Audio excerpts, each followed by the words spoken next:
আপনি কি পর্নোগ্রাফির ফিতনা থেকে মুক্ত? আপনি কি ইন্টারনেট জগতের এই নোংরামি ফিতনাগুলো থেকে মুক্ত? আমি কি মুক্ত? আমি নিজেও মুক্ত না। আপনার সামনে ভালো সাজারও আমার কোনো দরকার নাই। আমরা যারা ইন্টারনেটে ঢুকেছি একবার দুইবারও, জীবনে কখনো তারা কেউই চোখের পাপ থেকে বাঁচতে পারে নাই। তাহলে ভালো সাজার তো প্রয়োজন নাই, আল্লাহকে ইস্তেগফার করার দরকার, আল্লাহ মাফ করে দেন। তা আমরা কি এই যুগে ইন্টারনেটের এই নোংরামি বেহায়াপনাগুলো থেকে মুক্ত থাকতে পারছি? না। আমরা কি এই যুগের সুদভিত্তিক অর্থনীতি থেকে মুক্ত থাকতে পারছি? আমাদের যুব সমাজ কি এই যে টিকটক বলেন, পাবজি বলেন, ফ্রি ফায়ার বলেন, মাদক বলেন, কিশোর গ্যাং বলেন, এগুলোর ফিতনা থেকে তারা কি মুক্ত? আমাদের মেয়েরা কি ফ্যামিনিস্ট রেভলিউশনের ফিতনা থেকে মুক্ত? আমাদের মেয়েরা কি বেপরদামির ফিতনা থেকে মুক্ত? যুবক যুবতীরা কি হারাম অ্যাফেয়ার্সের ফিতনা থেকে মুক্ত? পরিবারগুলো কি পারিবারিক কলহ থেকে মুক্ত? আমাদের সন্তানরা কি ফিতনা থেকে মুক্ত? আমাদের প্রত্যেকটা খাবার কি বিশুদ্ধ, পরিশুদ্ধ না করাপ্টেড? আমাদের বিশ্বের পুরো পলিটিক্যাল সিস্টেমটা কি আল্লাহ পাকের আইন দ্বারা চলছে? আমাদের পুরো মুসলিম উম্মার প্রত্যেকটা জাতি আজকে কি কুফফারদের নির্যাতনের ফিতনা থেকে মুক্ত? তো আমরা যদি এই ফিতনাগুলো থেকে মুক্ত হতে না পারি, কিভাবে দাজ্জালের ফিতনা থেকে আমরা বাঁচতে পারি? আমি কি বোঝাতে পারছি দাজ্জালের ফিতনা কত বড়? বুঝতে পারছেন? সে যখন বের হবে তখন সে সারা বিশ্বকে শাসন করবে 40 দিন। কতদিন? যার প্রথম দিনটা হবে 1 বছরের সমান, দ্বিতীয় দিনটা হবে 1 মাসের সমান, তৃতীয় দিনটা হবে 1 সপ্তাহের সমান, বাকি দিনগুলো হবে আমাদের দিনের মতো। সত্যি সত্যি কথা কি জানেন যে আমরা এখন চিন্তা করতে ভালোবাসি না, পছন্দ করি না। আমাদের চিন্তা করার সময় কোথায়? আমাদের সকালবেলা ঘুম থেকে উঠে ব্রাশে পেস্ট নিয়ে বাথরুমে যেতে হয়, কারণ আমাদেরকে অফিস ধরতে হবে 8টায় 9টায়, কাউকে স্কুলে কলেজে ইত্যাদি ইত্যাদি। চিন্তার সময় কোথায়? চিন্তা তো করতাম আমরা তাহাজ্জুদের ওয়াক্তে, তাহাজ্জুদের নামাজ পড়ে চুপচাপ বসে চিন্তা করতাম কি হচ্ছে, কি হতে পারে, আমার কি হালত, আমি কি করব, দুনিয়াতে কি করলাম, পরকালে কি উত্তর দিব ইত্যাদি। চিন্তার সময় হচ্ছে ফজরের নামাজের পরে। দেখা যায় 70% মানুষই ওই সময় জাগনা থাকে না, তাই না? চিন্তার সময় কোথায়? সকালবেলা যখন আমরা উঠি শুরু হলো ফার্স্ট লেন অফ লাইফ, মানে রেস, দৌড়ানো। আমরা ঢাকার ফ্লাইওভারের উপর উঠে দেখি মানুষ ছুটছে, খালি ছুটছে। 1 সেকেন্ড কেউ কাউকে ছাড় দিবে না। তখন গাড়ি ড্রাইভ করছে, 1 সেকেন্ড সে যে ছাড় দিবে, একটু দাঁড়াবে, আমরা চলে যাব, সাইড দিবে না। কারণ ও আর প্রতিযোগিতায় আছে, কে কার আগে যেতে পারে। কেউ কাউকে ছাড় দেন। তো এটা কি কিসের প্রতিযোগিতা? দুনিয়ার। এই ব্যস্ততা কিসের বলেন? দুনিয়ার। এখন এই ব্যস্ততার সময় ঠান্ডা মাথায় চিন্তা করার সময় কোথায়? এই যে আমি বললাম একটা হাদিস, এই হাদিসটা তো চরমভাবে বিশুদ্ধ, যে দাজ্জালের প্রথম দিনটা হবে 1 বছরের সমান। কখনো কি ভেবেছেন যে 1 বছর একটা দিন কিভাবে হতে পারে? 1 বছরের সমান যদি একটা দিনকে হতে হয় বাহ্যিকভাবে, তাহলে তো এই মহাবিশ্বে বড় কিছু হতে হবে, যাতে পৃথিবীর আর্নিক গতি থেমে যাবে বা স্লো হয়ে যাবে। সায়েন্সে পড়েছেন এখানে কেউ? কেউ কি আছেন ফিজিক্সে পড়েছেন? ও যে ভাই, আচ্ছা আপনি বলেন, পৃথিবীর গতি যদি না কমে তাহলে কিভাবে একদিন এত বড় হবে? এটা কি সম্ভব ভাই? সায়েন্স, উনি সায়েন্সে পড়েছেন, ফিজিক্সে। তাহলে কি মহাবিশ্বে এমন কিছু হতে যাচ্ছে? যদি হয় তাহলে আমাদের এই সাজানো গোছানো দুনিয়ার কি হবে?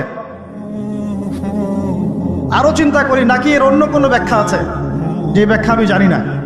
ভাবতে হবে। আমি চাচ্ছি আজকের লেকচারে আপনারা একটা নসিহত দিয়ে বাসায় যান, সেটা হচ্ছে ভাবতে হবে। কি করতে হবে? ভাবতে হবে, চিন্তা করতে হবে। একটু থামেন। এই যে ব্যস্ততার যুগে আপনি ঢুকে গেছি আমরা, সকাল থেকে শুরু করে রাত পর্যন্ত একটাই ফিকির, একটাই চিন্তা, টাকা পয়সা, বাড়ি গাড়ি, স্ত্রী সন্তান, বউ বাচ্চা, আমার ক্যারিয়ার, আমার রিজিক, এই তো। একটু এর মাঝে সময় নেন, আল্লাহকে সময় দেন, নিজের অতীতের পাপগুলোকে নিয়ে ভাবেন। কত বছর আমরা পৃথিবীতে থাকতে পারি? হাইয়েস্ট কত বছর? 100 বছর হাইয়েস্ট। ভাবেন তারপরে কি হবে? আমার পরে আমি কোন প্রজন্ম রেখে যাচ্ছি? ওরা কি আদৌ আমার জন্য রব্বির হামহুমা কামা রব্বায়ানি সগীরা পড়তে পারবে? আমি কি ওকে শিক্ষিত করলাম? আলিফ বাও তো চিনে না আমার ছেলেটা, আমার ছেলে আলিফ বাই চিনে না। এই জেনারেশনের একটা জেনারেশন ছিল আমাদের আগের জেনারেশন, মাশাআল্লাহ, তখন কি হতো, প্রত্যেকটা গ্রামে গ্রামে, শহরে শহরে, স্কুলে কলেজে, বিভিন্ন জায়গায় বাধ্যতামূলক আপনি আরবি পড়তেন। এখন বিশ্বাস করেন তো, আপনি তো বিশ্বাস করেনই, আমি জানি, বিশ্বাস করেন কি যে আপনি এখন আরবি থেকে অনেক দূরে সরে গেছেন? আপনি এই যে পড়াশোনা করেছেন, ওই যে ভাই হাত তুললেন ফিজিক্সে, মিনিমাম 20 বছর, তা আপনি 20 বছরে 20টা সূরা শিখেছেন কি? আমরা আমাদের পরের জেনারেশনকে কোন হালতে রেখে যাচ্ছি, এগুলো কি ভাবতে হবে না, হবে না?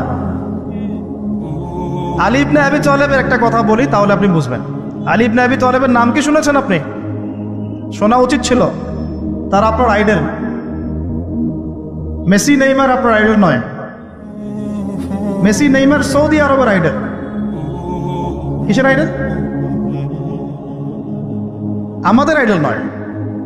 আমাদের আইডল হচ্ছে মুহাম্মদ সাল্লাল্লাহু আলাইহি ওয়াসাল্লাম, সাহাবায়ে কেরাম, তাবে তাবেঈন, ইমামগণ, মুজতাহিদ কেরাম, মুজাহিদ কেরাম। আলী ইবনে আবি তালেব বলতেন যে মানুষ যখন দুনিয়ায় চলাফেরা করে তখন মনে হয় সে ছাড়া দুনিয়াতে আর কিছুই নাই, আর সে এমনভাবে দুনিয়া থেকে চলে যায় মনে হয় সে কখনো দুনিয়ায় ছিলই না। দুটো কথা ভাবেন, ভাবতে হবে। আজকের লেসনটা কি? ভাবতে হবে। তিনি বলছেন মানুষ এমনভাবে দুনিয়ায় চলাফেরা করে মনে হয় সে ছাড়া দুনিয়াতে আর কিচ্ছু নাই। আমাদের চলাফেরা এমন না? দেখেন, প্রত্যেকটা অঙ্গনেই, পলিটিক্যাল অঙ্গন, ইকোনমিক অঙ্গন, ধর্মীয় অঙ্গন। পলিটিক্যাল অঙ্গনে একজন নেতার চলাফেরা দেখলে মনে হচ্ছে সে ছাড়া কিছুই নাই দুনিয়াতে। যারা অর্থনৈতিক জীবনে নেতৃত্ব দিচ্ছেন তাদের কাছে মনে হচ্ছে আমরা ছাড়া দুনিয়ার ইকোনমির আর মধ্যে কিছুই নাই। আমরা যারা ধর্মতাত্ত্বিকভাবে চলাফেরা করি মনে হয় যে এই হুজুর ছাড়া আর কিছুই নাই দুনিয়ায়। আমার চেয়ে বড় শায়েক আর কে আছে, আমার চেয়ে বড় আর আলেম আর মুফাসসির কে আছে? সমস্যা সবার ভিতরে। শুধু এক শ্রেণীর মানুষকে আপনি টার্গেট করে আঘাত করে কথা বলা যাবে না। দেখতে হবে দূরদর্শিতার সাথে, সমস্যা সবার ভিতরে। এখন দেখেন, আমরা দুনিয়াতে চলছি, মনে হচ্ছে যে আমরা ছাড়া আর কিছুই নাই মনে হয়, কিন্তু মানুষ দুনিয়া থেকে চলে গেছে। প্রায় মিলিয়ন, বিলিয়ন, ট্রিলিয়ন মানুষ এখন দুনিয়া থেকে চলে গেছে সূচনা থেকে এই পর্যন্ত। তাদের কোনো খবর আছে? কাদের খবর আছে? যারা এই দুনিয়াতে থাকাকালীন এমন কিছু করে গিয়েছিল যার ফলশ্রুতিতে আল্লাহ পাক তাদেরকে চিরস্মরণীয় করে রেখেছে। আমরা কি আবু বকর সিদ্দিকের নাম শুনে নেই? তার কৃতিত্ব মর্যাদা কি কমে গেছে না বেড়েছে? উমর ইবনুল খাত্তাবের নাম শুনি নাই? পৃথিবীর শেষ পর্যন্ত তার মর্যাদা কি কমে যাবে? উসমান বিন আফফানের নাম শুনেছেন? তার কথা কি আমরা আলোচনা করি না সম্মানের সাথে? আলী রাদিয়াল্লাহু আনহুর কথা বললাম, তার কথা কি আমরা সম্মানের সাথে আলোচনা করি না? করি। তার মানে আমরা আমাদের কীর্তি দিয়ে, ভালো কিছু কাজ দিয়ে এই দুনিয়াতেও অমর থাকতে পারি, আল্লাহর কাছেও সম্মান পেতে পারি। এটাই কি আমাদের জীবনের উদ্দেশ্য হওয়া উচিত না? ভাবতে হবে কি না? আল্লাহ পাক আমাদেরকে তৌফিক দান করুন। যে পয়েন্ট থেকে আসলাম, কিভাবে সম্ভব বলেন তো একটা দিন এত লম্বা হওয়া? ভাববেন আপনারা, পরের দিন 1 মাসের সমান, তারপরের দিন 1 সপ্তাহ, তারপরের দিন আমাদের মতো। এভাবে কে বিশ্ব শাসন করবে বলেন? দাজ্জাল শব্দের অর্থ হচ্ছে মহামিথ্যাবাদী। কি নাম? মানে যার মিথ্যার উপরে পিএইচডি আছে, মিথ্যার উপরে পশ্চিমা বিশ্বের মতো। আর ওরা যদি বলে এটা দিন, ধরে নেবেন এটা রাত। ওরা যদি বলে এটা রাত, ধরে নেবেন এটা দিন। যদি বলে অমুক মুসলিম সন্ত্রাসী, ধরে নেবেন সে মুসলিম ভালো।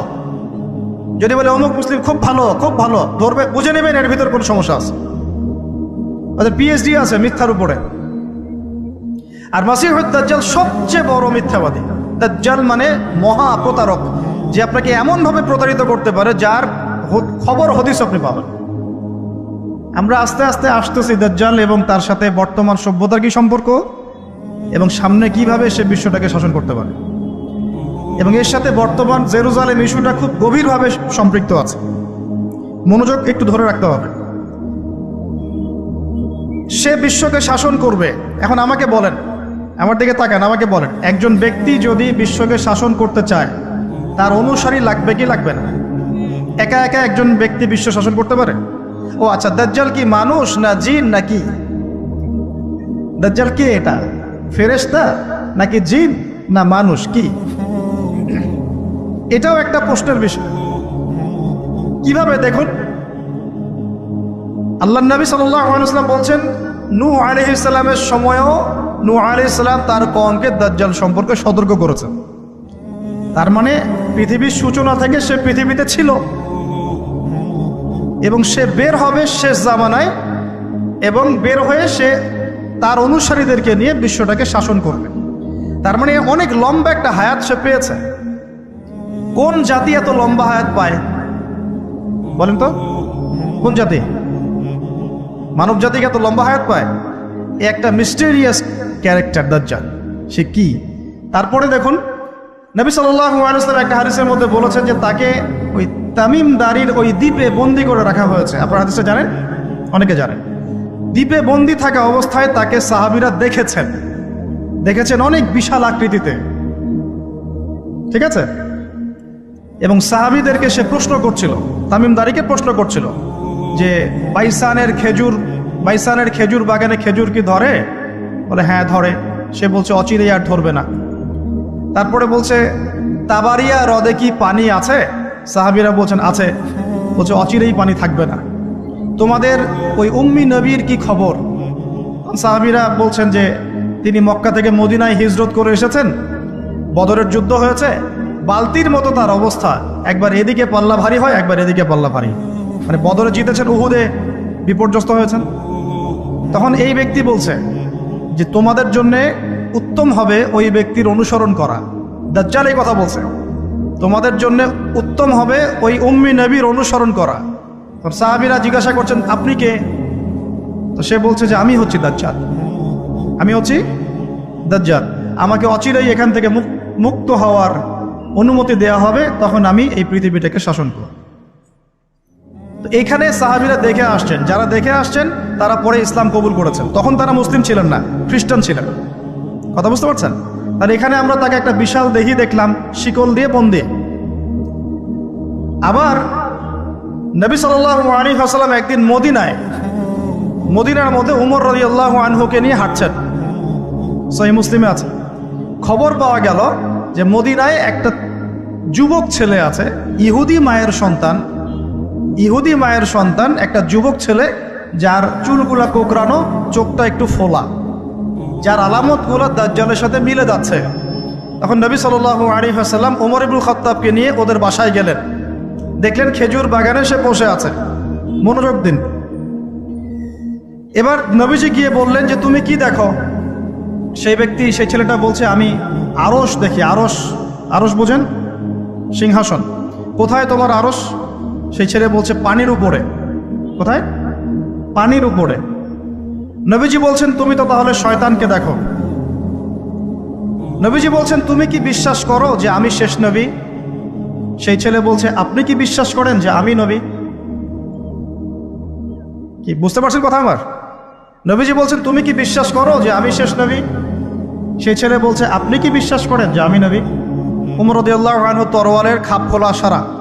তিনি বললেন যে ইয়া রাসূলুল্লাহ অনুমতি দেন, এর গর্দানটাকে নামাই দিই, বেয়াদব, আপনার সাথে বেয়াদবি করছে।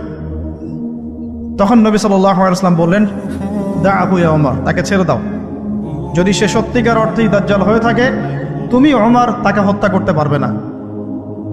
কেন হত্যা করতে পারবেন না? কারণ দাজ্জালের নিহত হওয়া লেখা আছে ঈসা আলাইহিস সালামের হাতে। কার হাতে? ঈসা আলাইহিস সালাম যখন আসবেন, এই প্যালেস্টাইনের বাবে লুত নামক জায়গায় দাজ্জালকে মারা হবে। ঠিক আছে কথা? তাহলে ওমর তুমি তাকে হত্যা করতে পারবে না। আর যদি সে দাজ্জাল না হয়ে থাকে, নিরপরাধ মানুষকে হত্যা করে কোনো লাভ নাই। এখানে চান্স নেওয়া হলো 50-50। এক হাদিসে আপনি দেখছেন নবীজি বলছেন নূহ আলাইহিস সালাম তার কওমকে দাজ্জাল সম্পর্কে সতর্ক করেছেন। এক হাদিসে নবীজি বলছেন সে বের হলে 40 দিন বিশ্ব শাসন করবে। প্রথম দিন 1 বছর, দ্বিতীয় দিন 1 মাস, তৃতীয় দিন 1 সপ্তাহ, বাকি দিন আমাদের মতো। আরেক হাদিসে নবীজি বলছেন তামিম দাঁড়িয়ে দেখে এসেছে তাকে কোথায়? দ্বীপে বন্দী অবস্থায়, সে ছাড়া পাবে অচিরেই। আবার এখানে নবী সাল্লাল্লাহু আলাইহি ওয়াসাল্লাম মদিনাতেই একটা যুবক ছেলেকে দাজ্জাল মনে করে ইনভেস্টিগেট করলেন।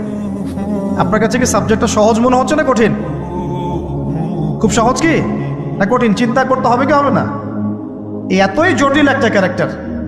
শুধু তাই না, নবীজি আরো বলছেন সে যখন বের হবে 4টা জায়গার কথা পাওয়া যাচ্ছে হাদিসে। 4টা জায়গা কোত্থেকে বের হবে। এখানে কিন্তু নবীজি মদিনাতে তাকে খুঁজলেন, ইনভেস্টিগেট করলেন। আবার আরেকটা হাদিসে নবীজি বলেছেন সে যখন বের হবে শেষ জামানায় তখন মক্কায় ঢুকতে পারবে না, মদিনায় ঢুকতে পারবে না। আপনারা হাদিসটা জানেন না? আলেমরা তো জানেন। মক্কাতেও ঢুকতে পারবে না, মদিনাতেও ঢুকতে পারবে না। খোলা তরোয়াল নিয়ে ফেরেশতারা দাঁড়িয়ে থাকবেন। আবার সেই নবী মুহাম্মদ সাল্লাল্লাহু আলাইহি ওয়াসাল্লাম মদিনাতে এই ছেলেটাকে দাজ্জাল ভাবছেন, ইনভেস্টিগেট করছেন। তার মানে তারা সতর্ক ছিলেন।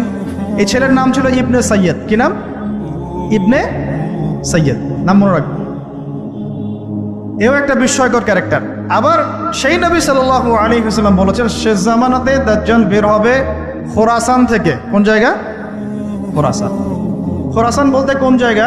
এটা মূলত এর হার্ট হচ্ছে আফগানিস্তান, এর পাশে যে বেলুচিস্তান, এই যে উজবেকিস্তান, ইরানের কিছু অংশ, এই পুরো জায়গাটা, শুধু একটা দেশ না, পুরো জায়গাটা এর হার্ট হচ্ছে আফগানিস্তান।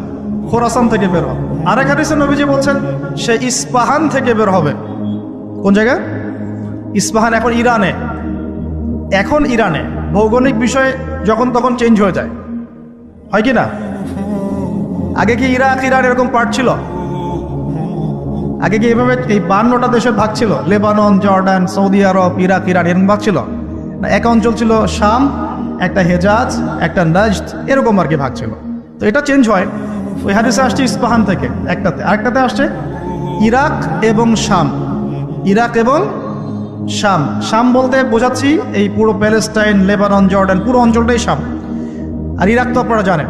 ইরাক এবং শামের মাঝখানের একটা রাস্তা থেকে বের হবে। 3টা জায়গা। আরেকটা 4 নাম্বার খাল্লা নামে একটা জায়গা থেকে সে বের হবে। আর এই খাল্লা আপনি গুগলে সার্চ দিয়ে পাবেন না। গুগলের সাথেও দাজ্জালের অনুসারীদের একটা সম্পর্ক আছে, আপনার ফেসবুকের সাথেও আছে, প্রযুক্তিগুলোর সাথেও আছে, নিউক্লিয়ার ওয়েপন্সের সাথেও আছে, বর্তমান ব্যাংকিং সিস্টেমের সাথেও আছে, এবং বর্তমান গ্লোবাল পলিটিক্যাল অ্যাফেয়ার্সের সাথেও দাজ্জালের অনুসারীদের সরাসরি সম্পৃক্ততা আছে। আমি বলি নাই দাজ্জালের সম্পৃক্ততা আছে, দাজ্জালের অনুসারীদের সরাসরি সম্পৃক্ততা আছে। এটা বোঝার জন্য আপনাকে সূরা কাহাফ পড়তে হবে। কেন সূরা কাহাফ? কারণ সূরা কাহাফ পড়লে আল্লাহ আপনার ভিতরের চোখ খুলে দিবেন ইনশাআল্লাহ। এখন আপনার ভিতরের চোখ বন্ধ। কেন বন্ধ? বিকজ আপনি প্রত্যেক জুমায় সূরা কাহাফ পড়ছেন না। যখন প্রত্যেক জুমায় সূরা কাহাফ অর্থসহ পড়বেন বা অ্যাটলিস্ট তেলাওয়াত করবেন, দেখবেন ইনশাআল্লাহ আল্লাহ আপনার ভেতরের চোখ খুলে দিন।